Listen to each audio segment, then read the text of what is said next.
kita mengawali ibadah pagi lawatan Tuhan pada hari ini dengan menaikkan pujian lagu lama yang saya harap masih ada yang mengingat. Ikuti kita sama-sama menyanyikannya di rumah masing-masing. Hidupku bukannya aku lagi.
Apabila saat ini kami boleh memiliki hidup di dalam Engkau, hidup di dalam Kristus, hidup yang penuh kemenangan. Dan pada pagi hari ini kami mau merenungkan sebagian dari firman-Mu. Berfirmanlah Tuhan, buat setiap kami mengerti. Ajari kami menghitung hari-hari kami, supaya kami boleh melihat betapa Tuhan tidak pernah meninggalkan kami melalui hari-hari hidup kami.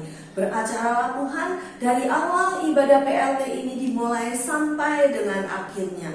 Di dalam nama Tuhan Yesus kami berdoa dan mengucap syukur. Amin. Ya, kembali saya menyapa Bapak Ibu Saudara yang dikasihi Tuhan. Shalom, apa kabar? Kabar baik, luar biasa. Yesus Maha Dahsyat. Yes, puji Tuhan. Bapak Ibu Saudara yang dikasihi Tuhan, mengawali renungan kita pada pagi hari ini. Pernahkah Bapak Ibu Saudara memiliki pengalaman seperti yang saya alami beberapa tahun yang lalu?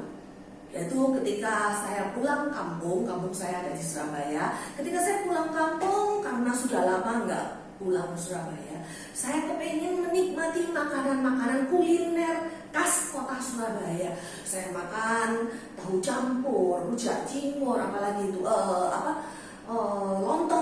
lontong kupang dan sebagainya. Makanan-makanan khas yang selalu bikin kangen. Orang Surabaya pasti tahu ini makanan yang luar biasa enaknya bagi kita. Nah, ketika suatu saat ketika saya pulang kampung, saya menikmati makanan ini, apa yang terjadi? Karena saya udah lama nggak makan makanan ini. Pulangnya saya mengalami perut saya melilit dan saya buang-buang air. Loh, sampai saya mengalami dehidrasi karena saya pikir udah biasa, sakit perut biasa, tapi buang-buang air ini parah banget, dehidrasi dan saya kekurangan kalium sampai badan saya kaku semua. Wah, ini pengalaman yang tak terlupakan. Setelah saya sembuh, saya sempat berpikir, kenapa ya? Kok dulu nggak apa-apa, makan makanan itu tuh aman-aman saja waktu masa kecil, waktu saya masih muda, sampai akhirnya setelah beberapa tahun meninggalkan kota Surabaya, terus kemudian ketika kembali makan makanan itu tubuh saya tidak bisa menerima. Nah, Bapak Ibu Saudara yang dikasihi Tuhan, ternyata dulu ketika kita sudah terbiasa dengan sesuatu, dalam hal ini makanan-makanan yang keras gitu ya, keras atau tajam gitu, kita udah biasa, perut kita membiasakan dengan makanan itu nggak ada masalah. Tetapi ketika sudah lama tidak menikmati makanan itu, makanan-makanan yang tajam itu, dan terbiasa dengan makanan yang lain yang lebih tidak setajam seperti makanan yang saya sebutkan, tubuh saya menolak dan terjadi sesuatu yang tidak menyenangkan. Hal ini, pengalaman ini mengingatkan saya akan satu firman Tuhan. Mari bersama-sama kita akan membuka 2 Korintus 5 ayat 17. 2 Korintus 5 ayat 17. Ya, saya akan bacakan bagi Bapak Ibu Saudara yang dikasihi Tuhan. 2 Korintus 5 ayat 17 mengatakan, jadi siapa yang ada di dalam Kristus, ia adalah ciptaan baru. Yang lama sudah berlalu, sesungguhnya yang baru sudah datang. Nah, ternyata sesuatu yang lama, sesuatu yang dulunya menyenangkan, masa lalu, memori, nostalgia, yang dulunya milik masa lalu, itu tidak bisa dibawa pada saat masa kini. Itu hanya tinggal kenangan. Ketika kita memutuskan menjadi seorang Kristen, lahir baru, dibaptis dan mengaku percaya Yesus adalah Tuhan dan Juru Selamat, dan kita mengambil keputusan mengikut Yesus menjadi ciptaan yang baru di dalam Tuhan, kita harus berani mengambil langkah meninggalkan manusia lama kita. Harus mau update diri kita menjadi manusia baru. Dan manusia baru ini harus dijaga, dipelihara, dibangun, dibentuk, sehingga kita yang awalnya mungkin bayi-bayi rohani yang sedang bertumbuh, lama-lama menjadi kuat, menjadi manusia-manusia Kristen dewasa yang gak akan gampang mudah terjatuhkan, tergoyahkan oleh perubahan dan angin perubahan, oleh segala macam kondisi yang terjadi di sekitar kita. Harus mau update segala hal yang baru di dalam kita. Artinya update, artinya menjaga, memelihara manusia baru, orang Kristen baru di dalam Tuhan. Kalau berita saja ya, berita saja itu nggak diupdate. Misalnya nih, kita masih hidup di dalam berita lama atau baca berita lama, terus kita bilang nih, misalnya apa? Oh, misalnya beberapa waktu yang lalu ada hoax yang mengatakan bahwa kita harus pakai masker. Kalau nggak pakai masker didenda 250.000. Nah, ketika kita bicara itu dan kita share hal itu di grup atau di WA grup atau di dengan kalangan teman-teman kita akan diketawain ketika orang yang lah itu berita tahun 2020 yang sudah disangkal oleh Polda Metro Jaya misalnya, itu hoax katanya. Nah, news atau berita aja harus diupdate supaya kita tidak tertawakan. Kadang berita yang tidak diupdate atau hal-hal berita lama itu tidak cuma menimbulkan hoax, tapi menyesatkan, bahkan kadang menghancurkan diri kita, menghancurkan orang-orang sekitar kita. Bahkan kalau berita ya, saya ngomong global ya, secara nasional, akan menghancurkan sebuah bangsa Indonesia dalam hal ini. Itu berita. Banyak hal saudara, ketika kita hanya mau hidup di dalam manusia lama, hal-hal yang lama, tidak mau update diri kita dengan hal-hal baru, kita akan ketinggalan, kita akan terbelakang, kita akan ditertawakan, kita akan bahkan hancur. Itu berlaku untuk rohani kita. Hari ini saya bicara mengenai rohani kita. Bagaimana kalau gitu kita harus mengusahakan, jadi harus diusahakan. Manusia baru itu harus diusahakan terus-menerus update, terus-menerus menjadi setiap hari baru, setiap hari baik, setiap hari diproses sampai akhirnya sempurna seperti apa yang Tuhan mau. Hari ini saya akan membagikan 3 hal. Yang pertama, Bapak Ibu Saudara yang dikasihi Tuhan, apa saja yang harus diusahakan sebagai manusia baru di dalam Kristus, tidak tinggal di dalam manusia lama kita, old self kita. Satu yang harus kita pahami bahwa ketika kita mau berubah menjadi manusia baru seperti yang Tuhan mau, kita harus ingat bahwa kita tidak mampu melakukannya sendiri. Kita membutuhkan pertolongan Roh Kudus. Karena kita butuh pertolongan Roh Kudus yang datangnya dari Allah. Kita harus bergantung pada Allah. Kita harus intim dengan Allah. Kalau kita intim, dekat dengan Allah dalam doa, pujian, penyembahan, dan selalu membaca firman setiap hari dengan Allah, kita bercakap-cakap intim dengan Allah, kita akan update setiap hari. Update apa? Rohani kita diupdate. Semakin lama, semakin baik, semakin berubah. Seperti apa yang Tuhan mau. Percayalah, kita tidak akan bisa melakukannya dengan kekuatan kita sendiri. Dengan tekad, dengan upaya. Terus kita lakukan sendiri tanpa pertolongan Tuhan. Itu hampir mustahil. Kalaupun berhasil, sementara ketika suatu cobaan, ujian datang, kita akan gagal. Sekali lagi, ingat, hanya dengan pertolongan Roh Kudus kita mampu berubah. Tapi Bapak Ibu Saudara, pertolongan Roh Kudus saja tidak cukup. Ketika kita gagal, mungkin kita akan berkata begini, loh Roh Kudus kok tidak nolong saya?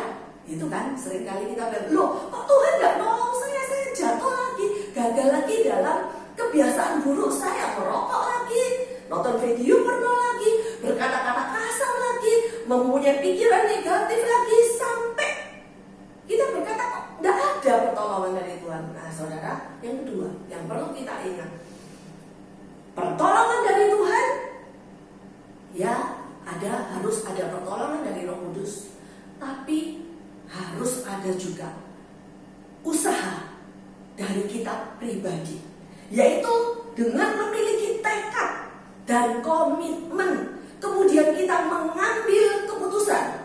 Mengambil keputusan untuk apa? Mengambil keputusan untuk mau berubah. Update terus-menerus manusia baru kita di dalam Tuhan. Ambil keputusan. Ya, kita tahu kita harus menjadi baik, kita harus meninggalkan dosa, kita harus lebih rajin baca Alkitab. Tapi diawali dengan apa? Satu, ambil keputusan untuk berubah, memiliki tekad dan komitmen untuk mau berubah menjadi manusia baru. Oh, dulunya aku suka gosip, itu dulu. Dulunya aku suka marah-marah, itu dulu. Marah boleh ya, tapi marah-marah, teriak-teriak, tidak bisa mengendalikan diri, itu dulu. Harus kita tinggalkan. Dulunya aku punya kebiasaan buruk, merokok, nge-vape misalnya, atau berkata-kata kotor, kata-kata kasar, dan itu tercermin saudara mungkin di gereja, di sekitar teman-teman Kristen kita tidak kelihatan, tapi kelihatan ketika kita bermedsos. Tidak bisa ditipu.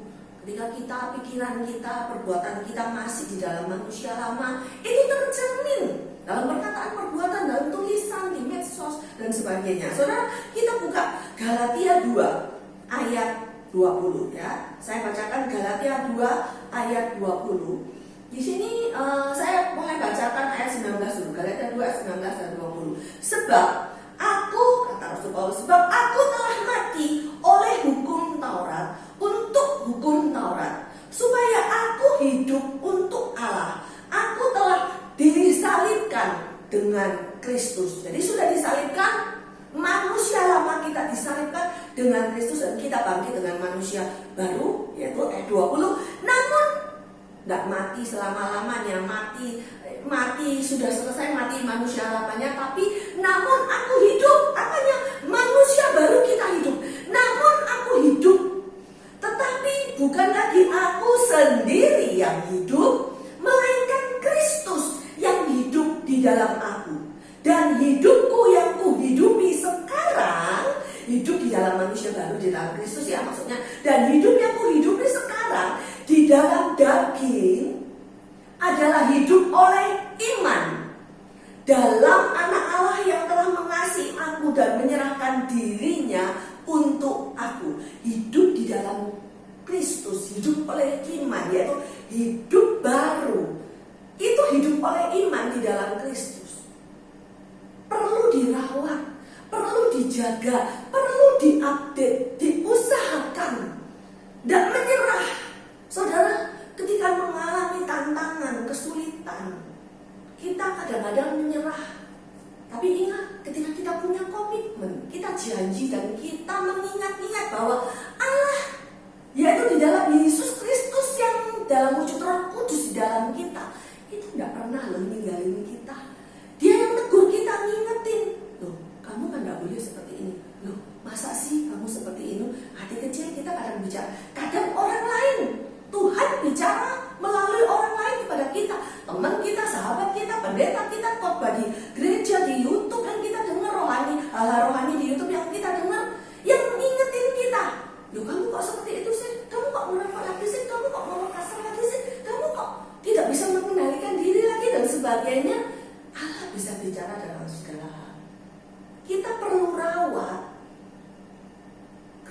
keseharian kita.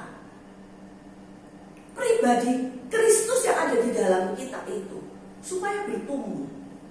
Nah, Bapak Ibu Saudara dikasih Tuhan, Galatia 2 ayat 20 mengatakan bahwa aku hidup bukan lagi aku sendiri yang hidup, tetapi Kristus yang hidup. Memang aku hidup, tapi manusia lamaku hidup. Manusia baruku ini loh, yang di dalam iman, yang hidup dan menguasai kehidupanku, yang lama sudah berlalu. Ini yang disebut dengan penyangkalan diri. Kita harus mau menyangkal diri kita sendiri terus menerus. Menyangkal diri itu artinya bukan begini. Oh, aku ini misalnya saya sekarang bilang, saya gemuk, saya menyangkali diri saya di depan kaca, di depan orang lain. Saya berkata, oh enggak, aku enggak gemuk, aku kurus kok, aku langsing. Enggak, bukan seperti itu. Yang dimaksud menyangkali diri itu adalah meninggalkan manusia lama kita, pikiran lama, sikap yang lama, cara hidup yang lama kita itu berubah seperti apa maunya Kristus. Mau berubah, menyangkal diri terus-menerus, merendahkan hati, mau berubah, menerima kritikan, menerima teguran, mau berubah ketika firman Tuhan mengatakan ini itu, kita gak boleh bilang, oh itu untuk si A, itu untuk si B, firman itu cocoknya untuk suamiku tuh yang suka ngomel, misalnya seperti itu. Gak bisa. Kita bilang, inilah aku yang mau berubah. Aku mau bertekad berubah. Karena hidupku sekarang bukannya aku lagi, tapi Kristus yang hidup di dalamku. Dan hidup itu hidup di dalam iman. Dan yang terakhir Bapak Ibu Saudara, ketika kita mau update manusia baru kita terus-menerus menjaga dan merawatnya menjadi sempurna di dalam Tuhan. Ciptakan atmosfer Kristus di sekitar kita dan di dalam kita. Sekali lagi ya, ciptakan atmosfer Kristus di dalam kita dan sekitar kita. Kenapa di dalam, kenapa di luar kita, kenapa di sekitar kita? Saya akan mengajak saudara coba berpikir. Misalnya, kita mau yang sudah menikah ya, mau menciptakan sesuatu yang romantis dengan suami atau istri kita, misalnya Valentine, sebentar lagi Valentine Day misalnya, atau hari pernikahan, wedding anniversary kita misalnya.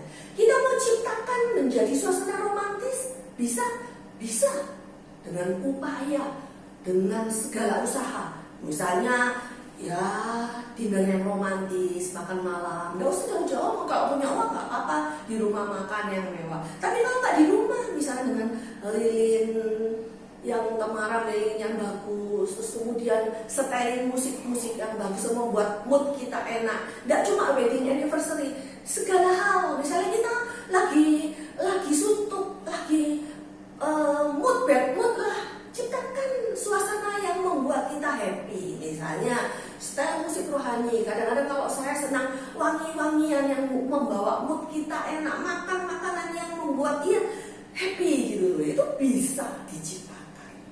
Menciptakan atmosfer Kristus seperti itu bisa. Bagaimana caranya? Bukan dengan pura-pura atau kulitnya saja. Diawali dengan dari dalam terlebih dahulu. Mengawali dengan dari dalam itu apa?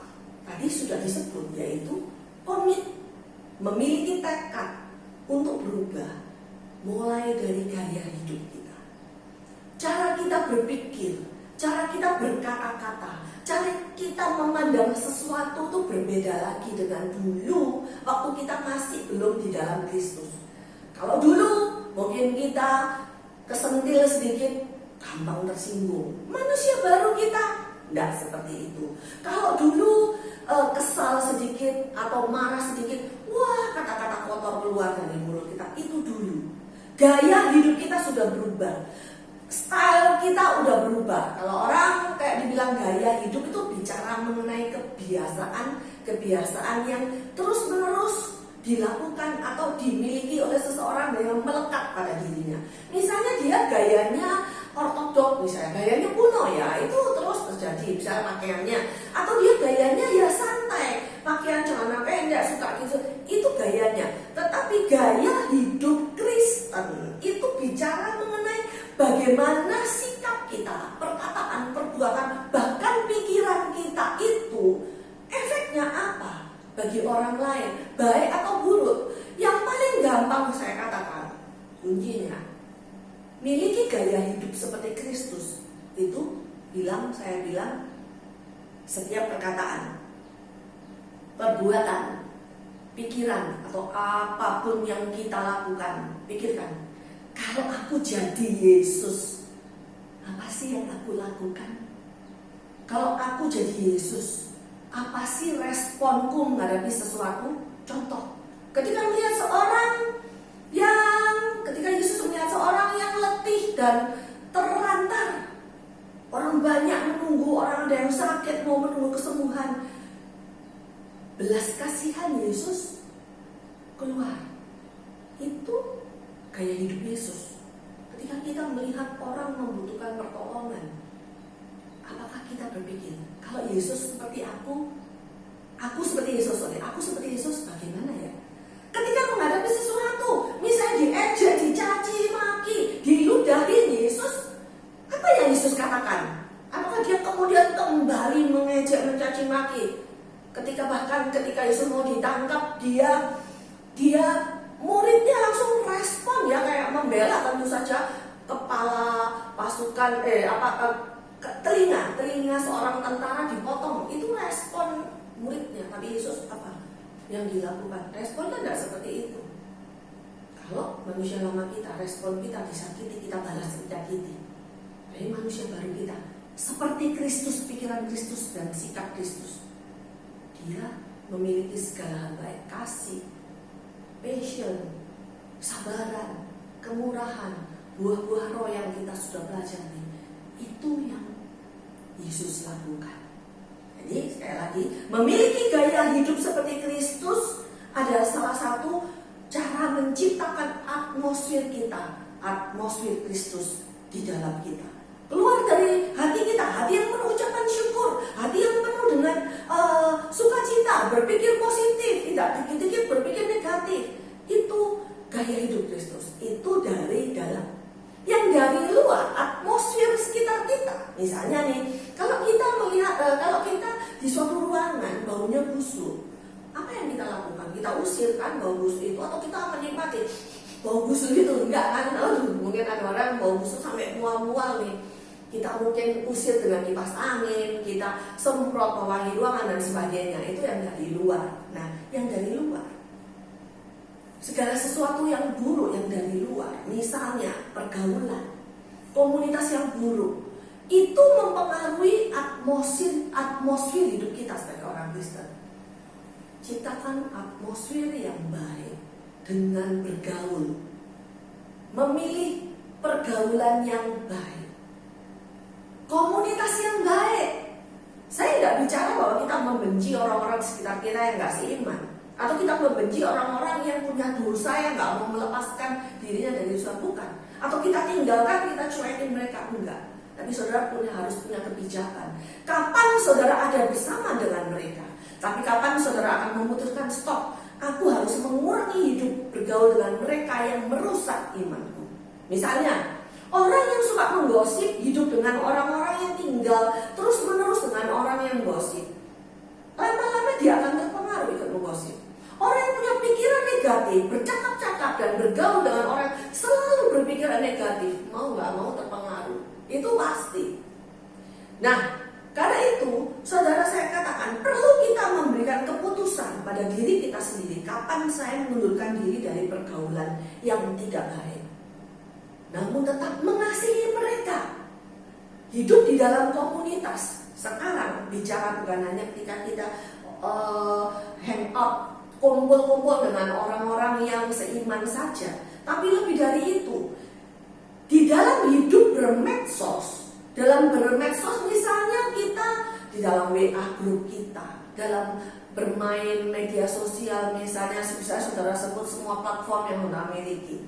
Ketika kita terus-menerus hidup di dalam hal-hal yang negatif, contoh, ketika saudara senang sekali melakukan hal-hal yang negatif dengan medsos saudara, bersama dengan teman-teman yang juga tidak baik, menyukai hal-hal yang tidak baik ini di dalam dengan HP saudara dalam medsos, itu sama dengan hidup berkomunitas bergaul dalam pergaulan yang tidak baik, komunitas yang tidak baik. Komunitas sekarang bukan hanya ketika kita bisa bertemu muka dengan muka. Ketika kita hidup di dalam mengikuti grup-grup, saudara harus mulai pilah-pilah mana yang baik, mana yang tidak baik. Ada beberapa grup yang saya ikutin, misalnya ketika suatu saat saya memutuskan untuk berani meninggalkan salah satu grup karena saya melihat tidak dapat apa-apa secara rohani. Saya bersama di dalam grup itu selalu mengirim gambar yang nggak baik, video yang nggak baik, atau artikel-artikel ujaran-ujaran yang hate speech misalnya, atau apa-apa yang nggak baik. Saya harus banyak mengambil keputusan, kalaupun berat. Mungkin ada yang bilang katanya, oh jangan, kenapa kamu ninggalin ini? Tapi saya harus banyak mengambil keputusan. Itu salah satu contoh. Itu pun cara hidup kita. Engkau yang mulai sudah terbiasa dengan membaca artikel-artikel yang membuat kita lemah iman, harus berani meninggalkan. Stop. Berhenti membaca artikel-artikel atau hal-hal yang membuat kita semakin lemah iman kita, gak membangun iman kita. Bukan berarti kita menutup mata. Misalnya, wah ini berita Omikron, tiap hari Omikron, udah aku gak mau baca Omikron, aku gak mau baca artikel menutup mata. Gak bisa gitu, bukan seperti itu yang saya maksud. Yang saya maksud adalah berani memilah-milah mana dengan penuh kebijakan yang engkau ikuti, engkau baca, mana yang tidak. Itu saudara. Menciptakan atmosfer Kristus di dalam kita dan sekitar kita. Ciptakan itu. Saya percaya ketika kita menciptakan atmosfer yang penuh sukacita, penuh dengan gaya hidup Kristus, penuh dengan damai sejahtera, hidup kita pun penuh dengan damai sejahtera. Kalau enggak, engkau akan ketakutan, engkau akan gelisah, karena seolah-olah semuanya penuh dengan kegelapan. Ibu saudara, sebagai penutup, ada sebuah perkataan yang bagus sekali yang pernah ditulis, yaitu ini: usaha itu tidak akan mengkhianati hasil. Artinya, ketika kita saat ini mau berusaha untuk berubah seperti apa yang Tuhan mau, saya percaya hasilnya akan menyenangkan hati Tuhan dan kita pun akan diberkati. Percayalah, sekali lagi, usaha tidak akan mengkhianati hasil. Mari kita bersama-sama hidup seperti apa yang Tuhan mau update diri kita sebagai manusia baru setiap hari, setiap waktu, menyenangkan hati Tuhan, meninggalkan yang lama, yang baru sudah datang, yang baru, yang lebih baik lagi, lebih baik dari sebelumnya.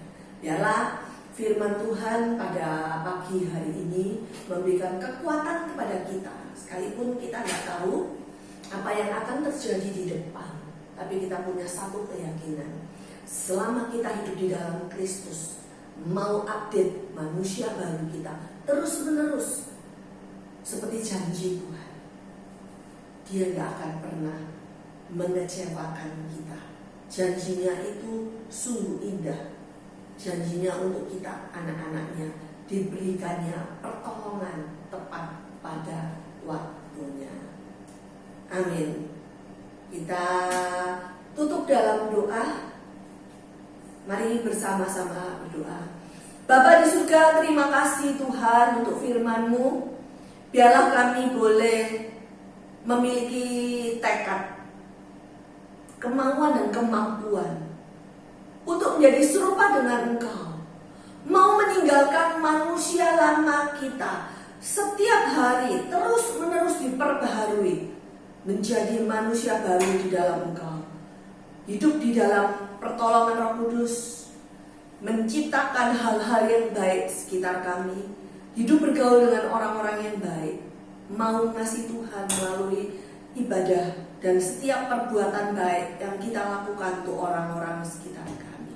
Terima kasih Tuhan untuk firman-Mu, kami mengucap syukur. Dalam nama Tuhan Yesus kami berdoa, haleluya, amin. Sebelum saya bacakan warta, mari kita naikkan satu pujian lama.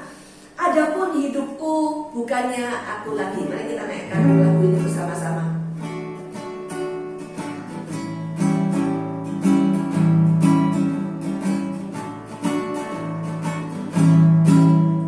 Adapun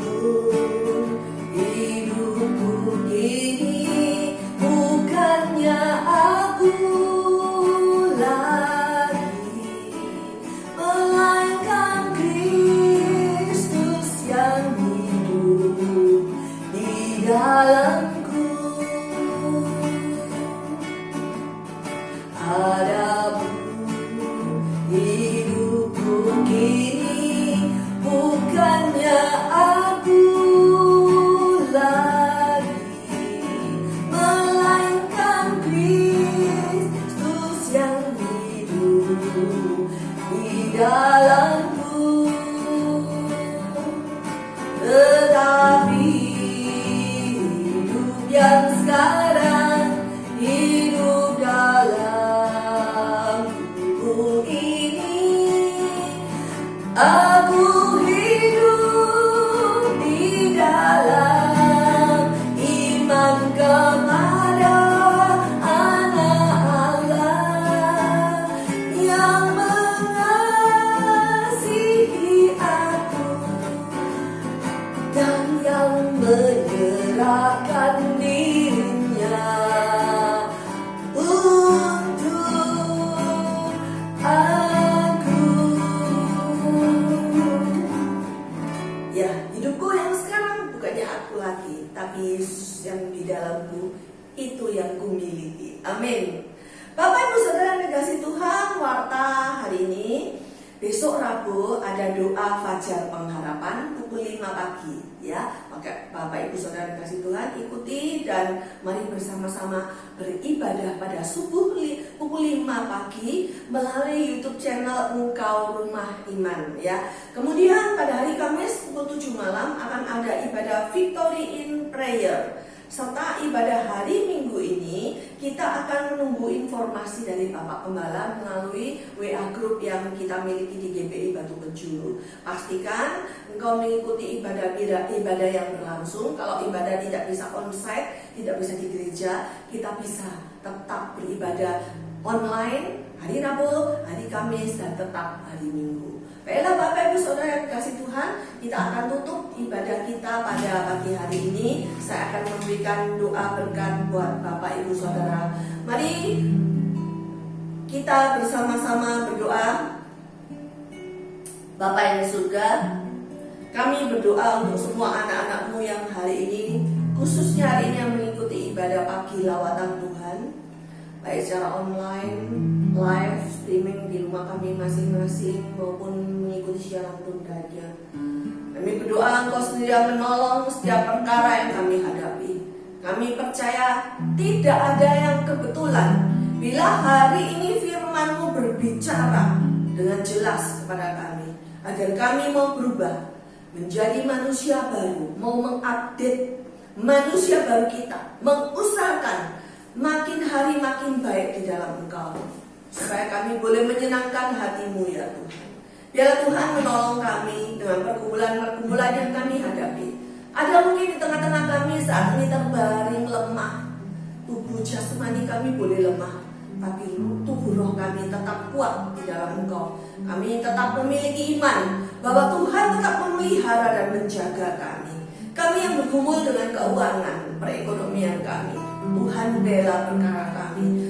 Engkau berjanji tidak akan membiarkan anak cucu kami menjadi peminta-minta, tapi kami mau Engkau bela dengan perkara yang sudah Tuhan izinkan terjadi pada hidup kami. Kami yang bergumul dengan harapan, cita-cita, mimpi masa depan kami, untuk anak-anak kami, untuk suami istri, untuk keluarga besar kami Tuhan. Engkau menyediakan yang terbaik untuk kami, pekerjaan yang lebih baik, usaha yang diperbarui lebih baik lagi, kehidupan rumah tangga yang lebih baik, semakin kuat di dalam Tuhan, kehidupan keluarga yang semakin mengasihi Tuhan, melayani Tuhan, itu boleh terjadi dalam hidup kami. Terima kasih Tuhan untuk hari ini, terima kasih untuk hari yang baru yang telah Tuhan berikan kepada kami. Sebentar kami akan berpisah, namun kami percaya Engkau tidak akan pernah meninggalkan kami. Mari Bapak Ibu Saudara dikasihi Tuhan, angkat kedua tanganmu di hadapan Tuhan. Sekarang pulang dan terimalah berkat dari Allah Bapa, kasih karunia dari Tuhan Yesus Kristus, pertolongan dan penghiburan dari Roh Kudus akan menyertai hari-hari hidupmu, mulai dari sekarang sampai Maranatha, Dia datang menjemput engkau kembali. Amin. Amin. Tuhan Yesus memberkati.